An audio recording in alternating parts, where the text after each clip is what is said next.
एक मुलाकात ऐसी शख्सियतों के साथ जिन्होंने दिया है अपने जीवन को एक नया मुकाम।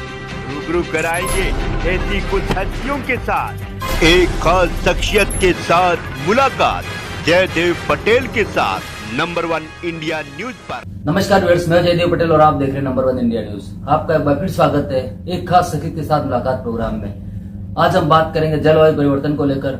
दुनिया भर के अलग अलग इलाकों में समुद्र की जो सतह है वो गर्म हो रही है और इसी के साथ साथ सी लेवल में लगातार जो बढ़ोतरी दर्ज की जा रही है, इसका असर साफ तौर पर पूरी दुनिया भर में नजर भी आ रहा है। ऐसे में जो आयरलैंड या मालदीव से लेकर सुंदरबन तक इसका आने वाले समय पर कितना प्रभाव दिखाई देगा, इन तमाम मुद्दों पर बात करने के लिए हमारे साथ खास सामान है सिक्किम डिजास्टर मैनेजमेंट अथॉरिटी के वाइस चेयरमैन विनोद शर्मा। विनोद शर्मा जी, आपका बहुत बहुत स्वागत आज हमारे प्रोग्राम में। धन्यवाद जी विनोद शर्मा जी, आपसे मेरा पहला सवाल है कि जलवायु परिवर्तन को लेकर के जो असर समुद्र पर दिखाई दे रहा है लगातार, इसका दुनिया पर कितना प्रभाव पड़ेगा? देखिए, इसका तो प्रभाव दिखाई देने लगा है। जलवायु परिवर्तन आज जो है एक ज्वलंत समस्या है। वो कोई हमारे भारतवर्ष की नहीं बल्कि पूरे विश्व के लिए जलवायु परिवर्तन एक बहुत बड़ी समस्या है और उसी को हम आज जो ये डिस्कस कर रहे हैं ये बहुत उचित समय भी है, क्योंकि COP29 में यही चर्चा हो रही है और हम लोग बाकू में बैठे हुए जितने भी लोग हैं वो इस चीज का विभिन्न पहलुओं पे बात हो रही है। क्योंकि जलवायु परिवर्तन से खाली सी लेवल राइज की बात नहीं बल्कि अनेक समस्याएं हैं जो कि शुरू हो गई हैं और वो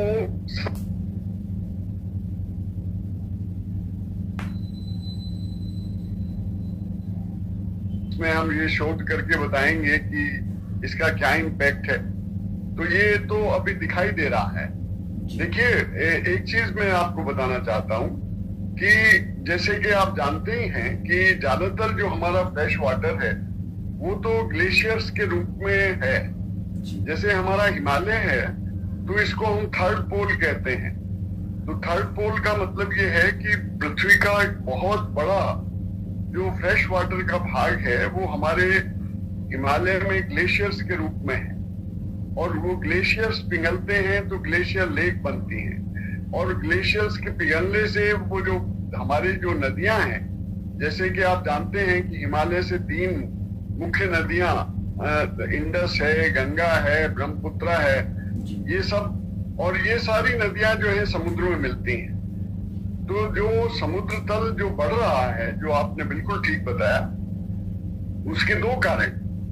एक कारण तो ये है कि टेम्परेचर बढ़ने से आइस मेल्ट हो रहा है, ग्लेशियर्स पिघल रहे हैं, ग्लेशियर्स रिसीड हो रहे हैं, ग्लेशियर लेक्स बढ़ रही हैं और नदियां जो हैं उनमें पानी आकर के ये समुद्र में आ रहा है, तो ज्यादा पानी आ रहा है। This is one. और दूसरी चीज, जैसे आपने बिल्कुल ठीक बताया कि समुद्र का जो पानी है उसका तापक्रम भी बढ़ रहा है और अगर समुद्र का तापक्रम बढ़ेगा तो ये तो एक बहुत ही सिंपल फिजिक्स की एक जो जानकारी सभी के पास होती है कि जब पानी अगर गर्म होता है तो वो आयतन में बढ़ जाता है, वॉल्यूम में बढ़ेगा। तो इसलिए सी लेवल जो है बढ़ रहा है और बहुत सारे शोधकर्ताओं ने बताया है कि हर साल करीब 3.37 मिलीमीटर के करीब ये बढ़ रहा है और अगर 1 सेंटीमीटर सी लेवल राइज होता है तो 1 मीटर इंग्रेशन होता है, 1 मीटर तक वो। तो आप देखिए कि कितना बड़ा भूभाग पूरी पृथ्वी का इससे प्रभावित होता है। आपको अगर मिसाल देनी हो तो आप उड़ीसा की मिसाल दे सकते हैं कि उड़ीसा में हमारा बहुत सारे हिस्से हैं जहां पे हम दिखा सकते हैं कि कितना हिस्सा जो है ऑलरेडी समुद्र में चला गया है। एक जगह है जिसका नाम है सतबाया और उस सतबाया में 7 गांव थे।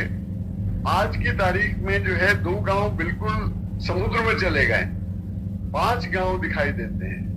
गांव वाले बताते हैं कि यहाँ पे शिव टेम्पल था, यहाँ पे ये हाथ का ये नल था, जो सब समुद्र में दिखाई देते हैं। तो बहुत सारी मिसाल हैं जो हिंदुस्तान में ही आप दे सकते हैं। विनोद शर्मा जी, लगातार हम बात करें जिस तरीके से जो सी लेवल है उसमें बढ़ोतरी हो रही है, तो क्या आपको लगता है कि आने वाले समय में जो आयरलैंड है, मालदीव से लेकर का सुंदरबन तक, वो कहीं न कहीं जो दुनिया का नक्शा है उससे गायब हो जाएंगे? नहीं, आप बिल्कुल ठीक बता रहे हैं कि बहुत ये खाली मालदीव का तो हमको पता है, क्योंकि एक तो हमारे नजदीक है और एक उन आइलैंड कंट्री में आता है जो कि सबसे ज्यादा प्रभावित होने वाले हैं। पैसिफिक आइलैंड में बहुत सारे कंट्रीज हैं जो कि जिनका 1 मीटर के ऊपर ही वो हैं, और मालदीव भी उसी श्रेणी में आता है जो 1 से 3 मीटर खाली रह गया है समुद्र तल से। तो आप इमेजिन कर सकते हैं कि अगर हमारा जो है कुछ मिलीमीटर ही अगर ये बढ़ता रहे तो भी इस सेंचुरी के आखिर में आप मालदीव को नहीं देख पाएंगे। इसी प्रकार से बहुत सारे आइलैंड कंट्रीज हैं, और जब हम ये कॉप में इनकी बात करते हैं तो ये कंट्रीज यही कहते हैं कि भाई आप हमारे बारे में सोचिए, हमारा क्या होगा, आप उसके बारे में चर्चा करिए। वो जितने भी ये कंट्री हैं जो कि इसके लिए रिस्पॉन्सिबल हैं, उनसे पूछते हैं कि अगर इसी तरह से चलता रहा तो हम कहाँ जाएं। ये एक बहुत बड़ा विषय है जो कि कॉप 29 में डिस्कस हो रहा होगा। जी विनोद शर्मा जी, अगर हम बात करते हैं जिस प्रकार से जो ग्लोबल लेवल के ऊपर भी एक चर्चा हो रही है जलवायु परिवर्तन को लेकर के, और उस पर कहीं ना कहीं काम भी किया जा रहा है, वादे भी किए जा रहे हैं, कमिटमेंट भी तमाम देशों की तरफ से हो रहे हैं। ऐसे में जो कमिटमेंट किए जा रहे हैं ग्लोबल लेवल पर तमाम देशों के द्वारा, आखिर इसको जमीन स्तर पर लागू कैसे किया जाए?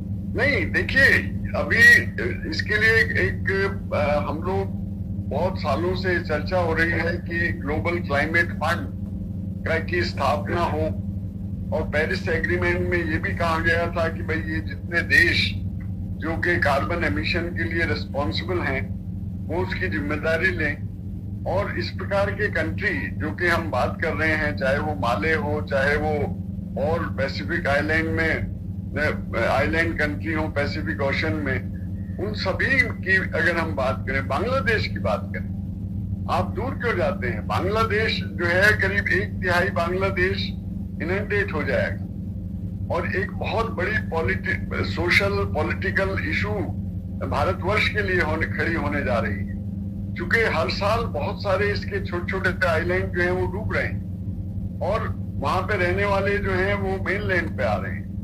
और बांग्लादेश से जो समस्या हमारे इस मुल्क में है कि बांग्लादेश से आने वाले लोगों की एक बहुत बड़ी पॉलिटिकल एक समस्या है, और पूरे ही आप जानते ही हैं कि हर प्रदेश में बांग्लादेश के लोग हैं जो कि आ रहे हैं। तो अगर इस तरह की चीज हुई, जलवायु परिवर्तन का जो प्रभाव है उसके हिसाब से भी जो हमारा सोशो पॉलिटिकल और इकोनॉमिक जो इश्यूज हैं वो उभर के आए, एक बहुत बड़ी पॉलिटिकल समस्या जो है वो बनेगी।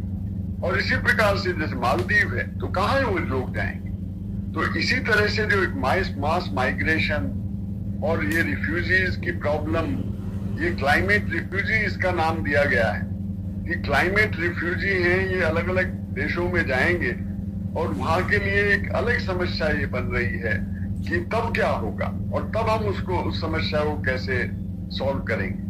विनोद शर्मा जी, आपसे मेरा एक आखिरी सवाल है कि ग्लोबल लेवल पर जिस तरीके से टारगेट सेट किया गया जलवायु परिवर्तन को अचीव करने के लिए, इसमें जो ग्लोबल क्लाइमेट जो फाइनेंस है ये कितना जरूरी है? ये बहुत जरूरी है, और मैं आपसे ये बताने चाहता हूं कि देखिए हर देश का एक क्लाइमेट जब हम ये हर साल चर्चा होती है तो हर एक देश अपना कमिटमेंट करता है कि हमें ये करना है, हम लोग इतनी एनर्जी सेविंग करेंगे, इतना एमिशन कम करेंगे। और वो जो कमिटमेंट्स हैं, आपने देखा होगा कि पेरिस एग्रीमेंट के बाद में एक पेरिस एग्रीमेंट में जो देश ये कह रहे थे कि हम क्लाइमेट फाइनेंसिंग में सहयोग करेंगे, और तो वो ही पीछे हट गए। तो क्लाइमेट फाइनेंस कोई इसमें मतलब छोटी मोटी राशि नहीं चाहिए, एक एक देश को एक छोटे छोटे, अगर हम भारतवर्ष की बात करें तो ट्रिलियंस ऑफ डॉलर हमको चाहिए क्लाइमेट उसके लिए। भारत ने एक बहुत बड़ी चीज जो हम प्रोजेक्ट कर सकते हैं और जो कर रहे हैं कि एक तो हमारे अपने कमिटमेंट पूरे किए और दूसरा जितने टारगेट हमने रखे थे उससे ज्यादा कहीं, चाहे वो non renewable source of energy हो, चाहे वो सोलर एनर्जी, चाहे कोई भी आप बात करें, तो भारत ने अपने जितने भी कमिटमेंट हैं वो सारे पूरे किए हैं। ये एक बहुत अच्छी बात हुई है। लेकिन इसके साथ साथ हम ये भी कहेंगे कि अगर अभी हमको भी मतलब क्लाइमेट फाइनेंसिंग की जरूरत है, क्योंकि आप जो अनप्रेसिडेंटेड इवेंट्स हैं, जो अनप्रेसिडेंटेड वेदर इवेंट हैं, वो बढ़ती जा रही, जो इसके द्वारा क्लाइमेट के द्वारा जो क्लाइमेट रिलेटेड हैजार्ड्स हैं वो बढ़ रहे हैं जी। हमारा जो फ्लड प्रोन एरिया है वो तो ड्राउट प्रोन हो रहा है, और जहां ड्राउट आते थे वहां फ्लड आ रहा है। साइक्लोन्स की संख्या बढ़ रही है, साइक्लोन्स का इंपैक्ट बढ़ रहा है। तो इस प्रकार से इवन हमारे देश में भी हम लोग इससे बहुत ज्यादा प्रभावित हो रहे हैं, सी लेवल राइज से प्रभावित हो रहे हैं, और क्लाइमेट रिलेटेड हैजार्ड्स या नेचुरल डिजास्टर्स जो हैं उनसे भी प्रभावित हो रहे हैं। तो आपने बिल्कुल ठीक कहा कि क्लाइमेट फाइनेंसिंग जो कि बहुत बड़ा मुद्दा है, और वो जब तक हम इसमें सॉल्व नहीं करेंगे, जब तक हम इन देशों को ये कमिट नहीं करेंगे कि हम आपको इस तरह से सहायता करेंगे। देखिए, दो चीज की जरूरत है हमें, एक टेक्नोलॉजी की और दूसरी फाइनेंस की, और ये दोनों ही जो है विकसित देशों के पास है, और वो उन्हीं को करना है। तो उन्हीं को डिसाइड करना है कि वो किस तरह से इन देशों को सहायता कर सकते। जी, विनोद शर्मा जी, आपने हमारे लिए समय निकाला और महत्वपूर्ण जानकारी हमारे साथ साझा करी, उसके लिए आपको बहुत बहुत धन्यवाद। धन्यवाद।